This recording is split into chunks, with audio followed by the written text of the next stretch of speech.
Hello, आज थोडंसं लवकरच सॅलूनमध्ये आले होते कारण मला क्लायंटचा कॉल आला की मला हेअर कट करायचं आहे, हेअर स्पा करायचा आहे. सो मी लवकर आले आणि आले तर बघते तर काय क्लायंट आलेलंच नव्हतं. त्यामुळे मग थोडासा व्हिडिओ घेतला मी की मी पार्लरमध्ये काय काय सेल करते याचा.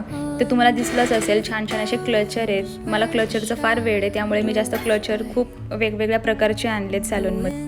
त्यानंतर आम्हाला थोडंसं बाहेर जायचं होतं कारण माझ्या पुतण्याचा बर्थडे होता, म्हणून त्याला गिफ्ट घ्यायचं होतं. तर आम्ही छान अशी व्हिडिओ गेम घेतली तिथे आणि पिल्लूसाठीही गिफ्ट घेतलं आम्ही, कारण तिथे गेल्यावरती तिला काही ना काही हवं असतं.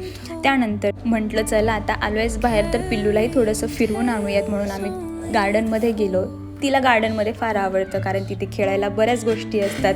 आम्ही इथे आलो की आमचा पाय इथनं हलतच नाही, असं पिल्लूचं होतं. त्यानंतर आम्ही नाश्ता केला. नाश्त्यामध्ये पिल्लूसाठी मी इडली घेतली होती, पण तिने ती खाल्लीच नाही कारण तिला भूकच नव्हती. त्यानंतर मग आम्ही इथे व्हेज मंचुरियनचा पुलाव घेतलेला आणि मग ब्रेड बटर घेतलं आणि चहा घेतला. असा आजचा आमचा दिवस गेला. Thanks for watching. भेटूया नेक्स्ट व्लॉगमध्ये. तोपर्यंत टाटा, बाय बाय.